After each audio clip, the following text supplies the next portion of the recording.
Hi guys, welcome to episode 2 of Krystal's Korner. I'm super excited about this episode because I know that you're watching out there. I met a couple of you at NAMM and I'm super excited that someone out there is actually watching this.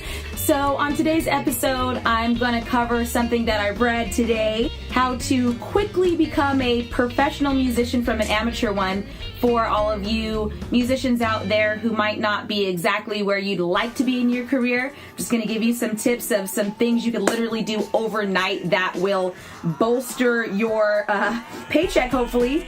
And I'm going to go over some deadlines for the upcoming ASCAP Expo, which is in April. But some of their deadlines are coming up in January and February. And then lastly, I wanted to pay tribute to one of my favorite musicians of all time, co-founder of the Eagles, Frey, who I'm sure most of you already know passed away at the age of 67, unfortunately, last week. We lost one of the greatest, one of my biggest heroes of all time. So I wanted to talk a little bit about stuff that you probably already know about him, and also some stuff that you might not. How to quickly become a professional musician. I actually was reading an article on one of my favorite blogs. This comes from a writer named Tom Hess. It was published January 20th. And the headline caught my eye because I'm like, okay, anything that promises you quick results, I've learned in life, it's probably not true. There's, nothing in life that's really worthwhile happens overnight. That should seem pretty obvious. But I gave it a chance anyways. I read it. And, the guy had some pretty good advice. He seems like somebody that does know what he's talking about. So I wanted to share it with you and also give you some of my tips of what I've seen, mistakes that I've made, mistakes that I've seen my friends make, and then also stuff that I feel like I've done right, and also stuff that I've seen other people do that I think is a great path and a great way to really elevate yourself from what might be considered an amateur level musician into a professional musician. So the first thing he talks about is the fact that, in life, most people hold themselves back. The biggest obstacle to almost any goal is, of course, almost always ourselves. But it couldn't be truer in any other, line of work other than being a musician. I think a big part of that is really just a misunderstanding of what exactly the music industry actually is.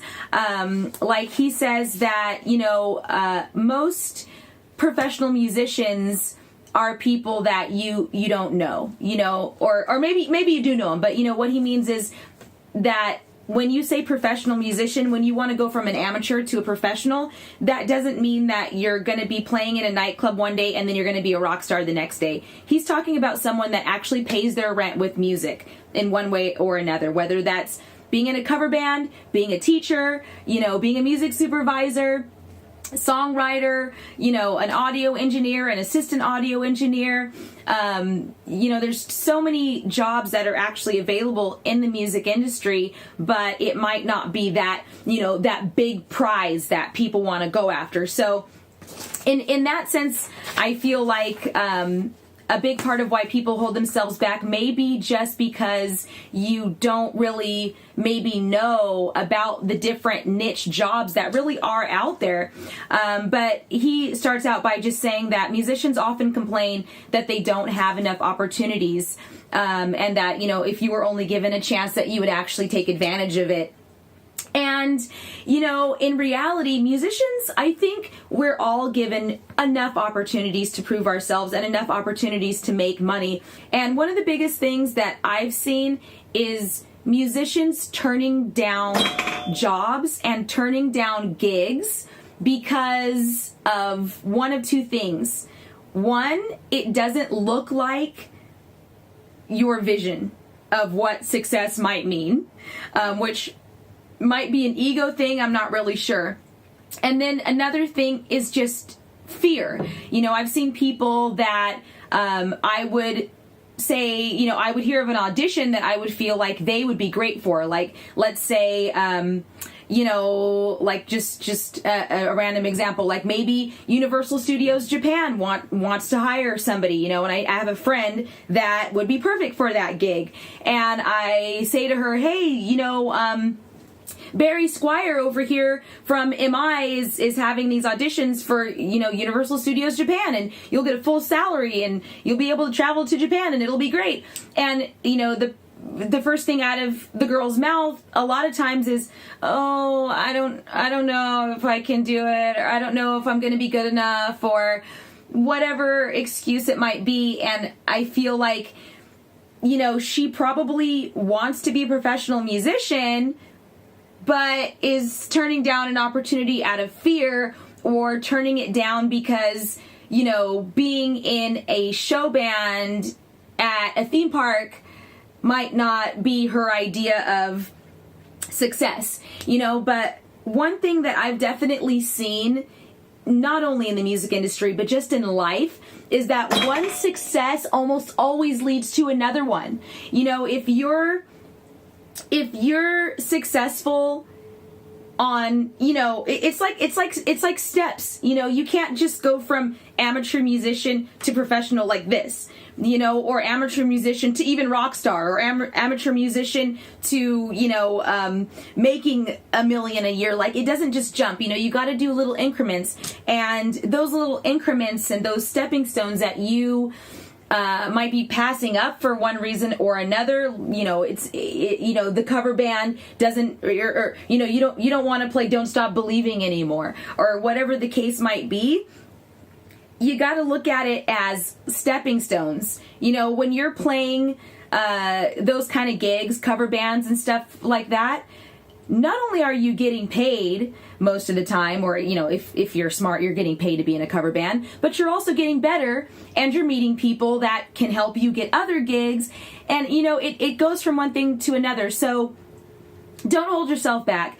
I always say, if someone wants to pay you for your talent, whether that's whatever instrument that you might play, if you're a vocalist, whatever it is, if somebody wants to hire you to teach, if somebody wants to hire you to be in a cover band, even if you don't like the music, whatever it is, if you're a producer and somebody wants to hire you as an assistant engineer, take the job. It might not be, you might not be Dre overnight, but you're getting there. It's little steps. So, number one, how to quickly become a professional musician. Basically, don't turn down gigs. All right, there you go. And then another thing that I thought was pretty cool that he does is he just compares, the habits of an amateur musician as compared to a professional musician. And, yeah. So one great thing that he points out is amateur musicians often believe that they can achieve professional musician status without any kind of training or any kind of coaching or any kind of mentoring. And this attitude is, unless you are a true genius, okay, or someone that is really the exception to the rule. If you're Stevie Wonder, okay, but okay, most of us are not Stevie Wonder. Most of us are good. Most of us have talent, but you need to really invest in yourself by always learning. I always take lessons. I teach, but I also I'm almost always in some kind of class or some kind of coaching. I'm either always taking lessons or always getting coached by someone, and I also do have mentors. So professional musicians definitely value education. And one great example of that is Randy Rhoads. Now, nobody can say that Randy Rhoads wasn't a professional musician. Randy Rhoads is the man. But you know what? Something that a lot of people don't know about Randy Rhoads is that he was always taking lessons from other guitar teachers. You would think Randy Rhoads, you can't really get better than him. Why should he need lessons? It's a mentality. He wanted to never stop getting better. That mentality and that habit and that mindset is what got him to be that professional musician, and that's what kept him there. A great thing that he mentions in this article is that amateur musicians frequently associate with band members, friends, or peers who are negative and question their ambitions for becoming successful professional musicians. Okay, yes. The contrast between an amateur musician's friends and a professional musician's friends are most of the time very, very stark. And what I mean by that is you absolutely need to surround yourself with people who are positive and who are also already professional working musicians in one way or the other. Because the advice and just the whole vibe of someone who is maybe not even a musician at all is going to be a lot different than someone who, say, is a successful songwriter and just wrote, a hit for Rihanna. Those two people's mentalities are going to be completely different. So really, really try to find friends and people that are already where you want to be, or at least on their way there.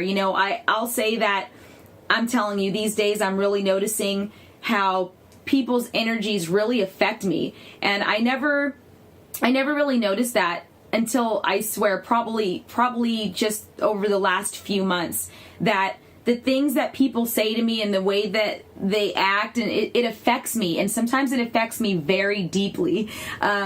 So you might not be affected by people's attitudes as much as somebody like me, but I will say that if you're around people who are only saying negative things about you wanting to be a professional musician, it's just going to be that much harder on your way. So, get out there, go find people that are already where you want to be, and I'm telling you, your mentality, your energy, and just every day will be different, just because your mind is going to be different. Instead of thinking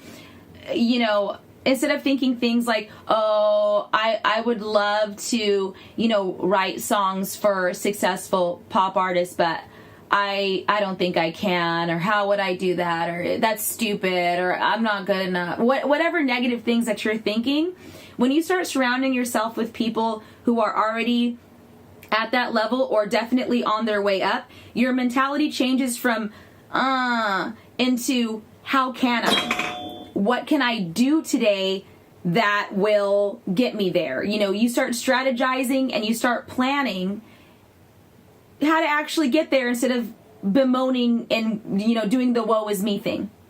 So on your way to becoming a professional musician, one very easy thing for you to do is to just cut out all the dodo brains. That's what I call them. I call them the dodo brains, or the dum-dums, or whatever you want to call them. The people who are doing this. You don't want to be around the people that are doing that. And you can tell those people by the way that they speak to you. If you say, oh, hey, I just came back from this convention and I played at a booth and I got an offer for this job that, I'm going to be working at a licensing office or something like that. If the person's reaction to that is, oh, well, something like that, whatever negative thing, don't bounce your ideas off of that person anymore. Another good tip he gives you that you can easily incorporate overnight is simply being a better stage performer. Confidence goes a long way, and fake it until you make it goes a long way. I've seen people absolutely get hired for gigs because they were good, but their stage presence was amazing, and that's free. There's some easy things that you can do. Don't hunch, stand up straight.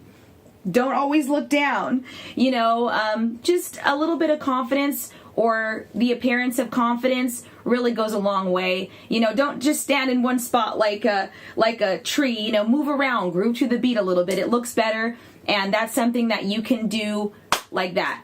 and it will absolutely get you just that much closer to being a professional. One thing that I actually disagree on this article is where he actually gives you the advice to slowly reduce your hours at your day job and transition into the music industry. And I just want everybody to take that mentality with a grain of salt, only because what I've seen personally is that you need some capital these days to be able to do what you love. You know, don't just assume that you're gonna, you know, your day job and your, you know, let's say you're working 40 hours a week at your day job and you want to become a professional musician instead of an amateur, and so it's just gonna go like this really smoothly. You know, it's not really like that. I mean, sometimes it can be. I don't know what your path or your destiny is, but I really feel like get the best day job that you could possibly get. Get the highest paying day job that you can get, no matter what it is. Save some money and buy the best equipment for your instrument or for what it is that you're doing that you possibly can. Buy the best equipment you can, buy the best amps you can, buy the best, you know, if you're an audio engineer, producer, buy the best, baddest, most awesome computer that you can get. Buy, you know, a great preamp. Buy those awesome headphones.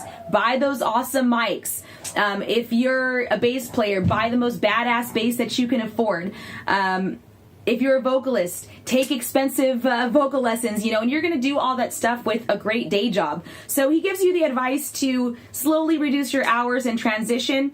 And I say yes, definitely. But before you start doing that, you got to have some capital to invest in yourself, whether that's training or equipment. You know, you got to have it. And I always like to say, if you're working 40 hours a week, you still have time for music. It's, I mean, if, you know, drink some coffee. I don't know.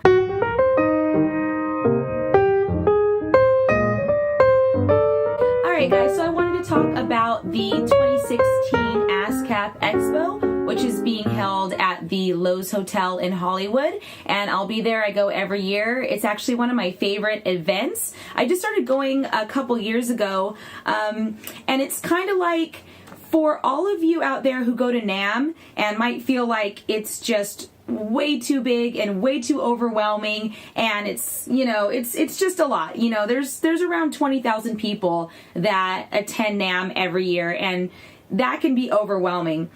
The ASCAP Expo is tiny in comparison, and everybody that's there, I feel like the ASCAP Expo is just a little more exclusive. I think that, I'm not sure if that's because it might be a little bit more expensive, not very much, or if it's just because it's less known, but I definitely feel like anytime I go, that every person that's there is, you know, they're doing things that are either amazing or really cool, or, you know, just, there's so many great people that you can meet there.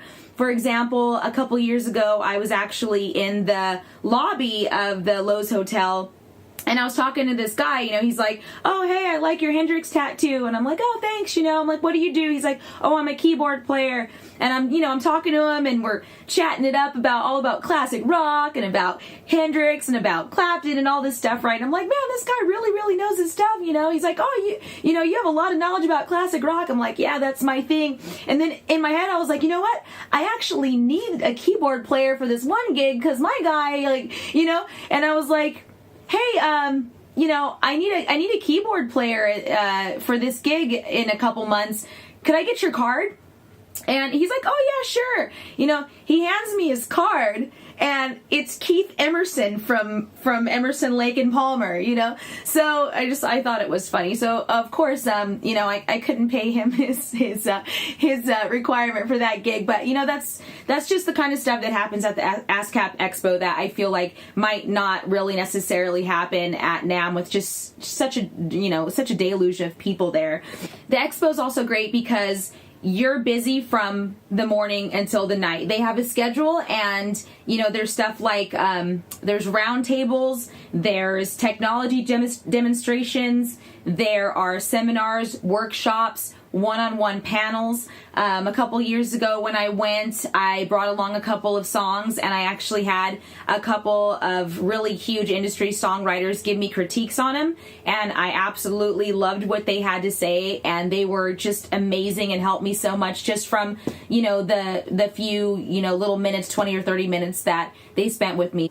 The expo is open to members and non-members, so you don't need any kind of special qualifications to go. You just gotta register on their site and pay the money, and then you can get in. Okay, so as far as the registration for the expo goes, the deep discount pricing ends January 31st. For ASCAP members, it's $340. For non-members, it's $390. And then just the regular discount pricing starts February 1st, and it goes all the way until the first day of the expo, which is April 27th. And for ASCAP members, it's $375. For non-members, it's $425. And then if you just want to actually wait until the actual weekend of the expo, you can. They do have on-site registration, and for ASCAP members, it's $400, and for non-members, it is $465. And I'm telling you guys, that might seem like a lot, but for everything that you get, they do have classes that you can take. They have just different training sessions, and really this is a value that will pay you back, I really believe, tenfold. So it's absolutely worth the money.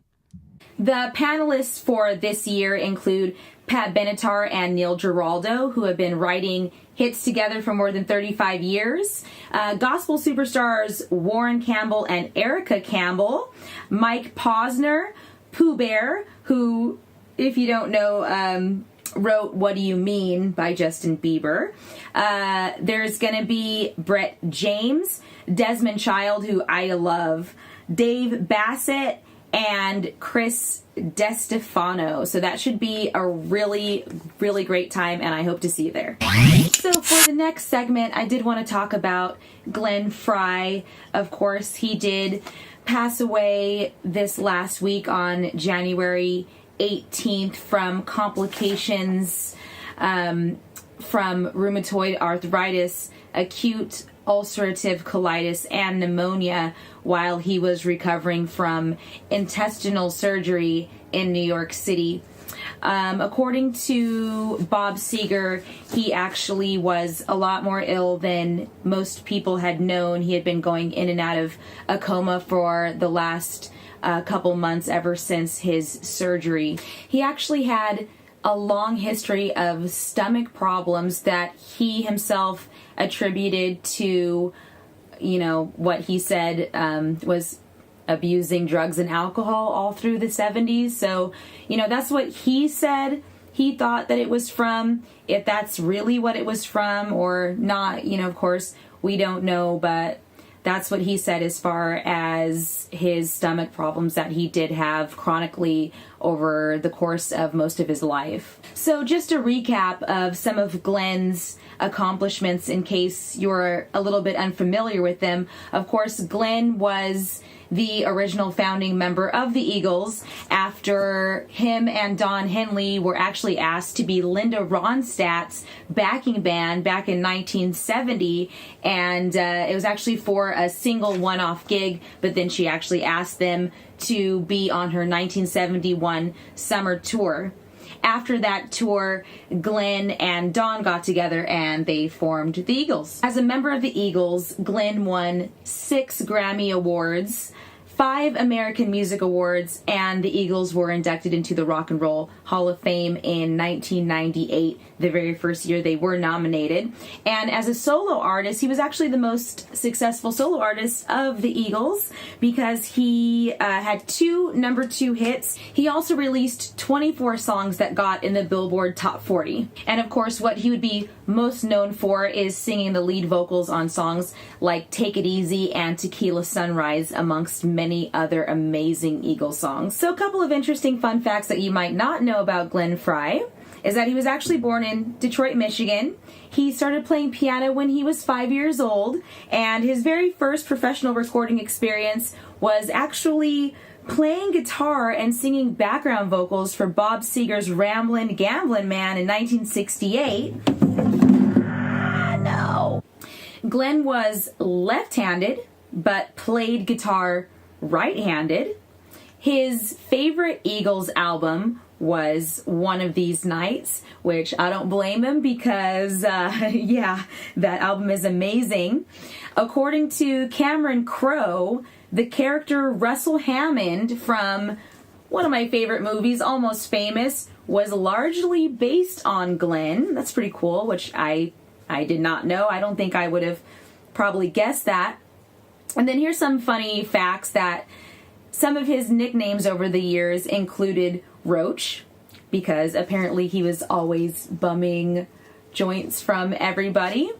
Sporticus, because he was obsessed with sports.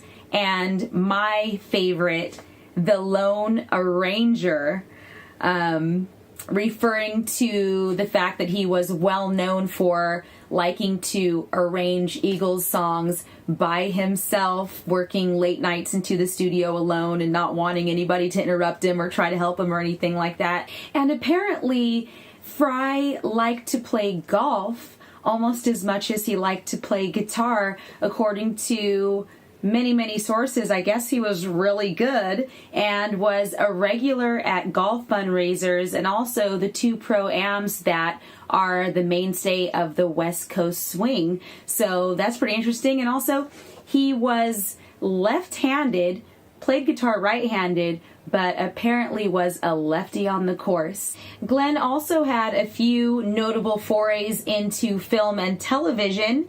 He was on Miami Vice in the very first season in an episode called Smuggler's Blues, which of course was also one of his song titles.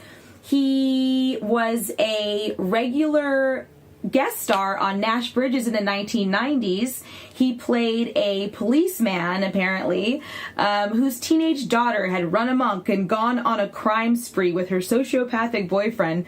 And of course, if you want to check out more about Glenn Frey, Don Henley, and the Eagles, there's an absolutely amazing documentary that came out in 2013 called The History of the Eagles. It's amazing, and I highly recommend it. And of course, Glenn Frey, you will absolutely be missed. All right, guys, that's going to wrap it up for episode number 2. Thank you so much for listening and watching, and stay tuned for the next episode. I'm going to have a segment about how flighting was the medieval version of a rap battle. So, hope to see you next time. Don't forget to subscribe. He drove in a 064.